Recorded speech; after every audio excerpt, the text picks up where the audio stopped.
विषय बिहार के चुनाव के नतीजे रहेंगे। जाहिर तौर पर प्रचंड जीत जिसे कहा जा रहा है एनडीए के लिए, अगर बिहार की जनता ने एक तरफा मैंडेट दिया है और इधर बहुत मायूसी इनकी झोली में डाल दी है कि आप सोचिए 5 साल तक कि आप क्या बेहतर करके अगली बार आ सकते हैं चुनाव में। लेकिन प्रधानमंत्री नरेंद्र मोदी जब इस विजय को मनाने के लिए बीजेपी दफ्तर पहुंचे दिल्ली में, तब उन्होंने कांग्रेस पार्टी को जमकर घेरा और उन्होंने कहा कि मुस्लिम लीगी माओवादी हो गई है कांग्रेस पार्टी। और उन्होंने यह भी प्रेडिक्ट किया कि आने वाले दिनों में कांग्रेस पार्टी का विभाजन हो जाएगा। तो क्या इन बातों में दम है? कांग्रेस पार्टी में क्या वाकई आपसी मतभेद की वजह से यह सब कुछ हो रहा है? दूसरी तरफ क्या लेफ्ट लीनिंग, माओवादी लीनिंग का यह आरोप कांग्रेस पार्टी पर लगाना सही है? कांग्रेस पार्टी में से आपको बता दें कि इस बार जो उधर से एआईएमआईएम के शोएब जमई जी बैठे हुए हैं, 5 सीटें आई हैं ना आपकी कितनी आई हैं झा जी? अब वो कह रहे हैं आपको वोट कटवा कहने लगे हैं। किसने सोचा था कि आप लोग कहते थे कि ओवैसी साहब आते हैं टीम बी बनकर और वो वोट कटवा होते हैं, अब वो आपको कह रहे हैं कि आप वोट काट रहे हैं। ऐसी स्थिति हो गई है। इसी पर चर्चा करेंगे तालियों के साथ। शिवम त्यागी, राष्ट्रीय प्रवक्ता भारतीय जनता पार्टी के, तालियों के साथ स्वागत कीजिए। दीपक झा जी, प्रवक्ता कांग्रेस पार्टी के, हमारे साथ जुड़ गए हैं, उनका स्वागत कीजिए। हमारे साथ सत्य प्रकाश मिश्रा जी, नेता जेडीयू के, जुड़ गए हैं। ताली बजाइए भाई।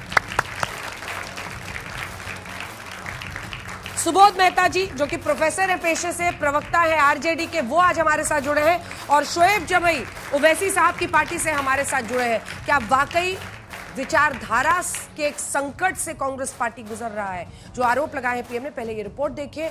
और आज युवाओं की तरफ से एक विशेष, क्योंकि आज ये भी आज सवाल पूछने वाले हैं नेताओं से, पहले ये रिपोर्ट देखिए फिर चर्चा की शुरू।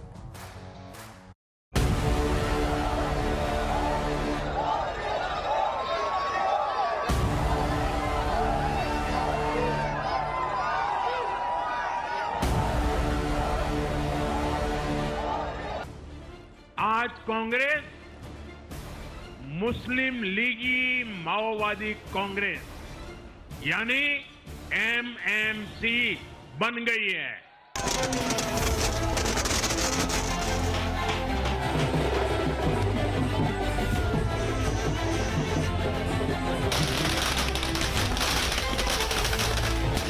बिहार में एनडीए की अद्भुत जीत के बाद प्रधानमंत्री नरेंद्र मोदी का ये एक ऐसा प्रहार है जिस पर राहुल गांधी के युग वाली कांग्रेस की तिलमिलाहट स्वाभाविक है। आज की कांग्रेस की जो व्याख्या प्रधानमंत्री कर रहे हैं वो पार्टी पर अब तक का सबसे तीखा हमला है।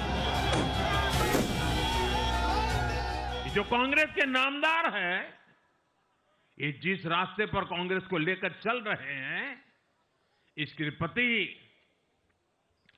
घोर निराशा, घोर नाराजगी अंदर ही अंदर पनप रही है। और मुझे तो आशंका है, हो सकता है कि आगे कांग्रेस का एक और बड़ा विभाजन हो।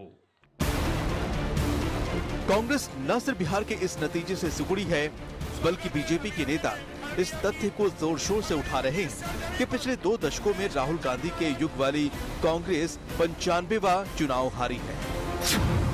कांग्रेस के ऐसे प्रदर्शनों के बीच प्रधानमंत्री ने कांग्रेस के एक और विभाजन की भविष्यवाणी ऐसे समय में की है जब कांग्रेस के शशि थरूर जैसे नेता लगातार कई मसलों पर कांग्रेस मशीनरी को आईना दिखा रहे हैं, जबकि कांग्रेस नेतृत्व के करीबी नेता लगातार राहुल गांधी के आरोपों को जोर शोर से उठाते हैं कि आज संवैधानिक संस्थाओं पर हमले हो रहे हैं।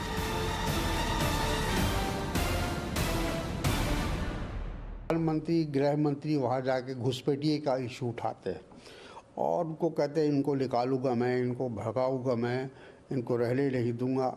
एक डर और खौफ पैदा करने की कोशिश किया उन्होंने। तो ये सारी चीजें हो रही हैं और इलेक्शन कमीशन कोई दखल नहीं दे रहा है। कांग्रेस पर प्रधानमंत्री का ये जोरदार हमला न सिर्फ कांग्रेस की हार पर एनडीए की जीत का उद्धार है, बल्कि राहुल गांधी के उस कैंपेन का पलटवार भी है जिसमें राहुल गांधी प्रधानमंत्री पर हमला करते करते लक्ष्मण रेखा लांघ गए थे। इसी के बाद बीजेपी को राहुल पर छठ पर्व का अपमान करने का आरोप लगाने का मौका मिला।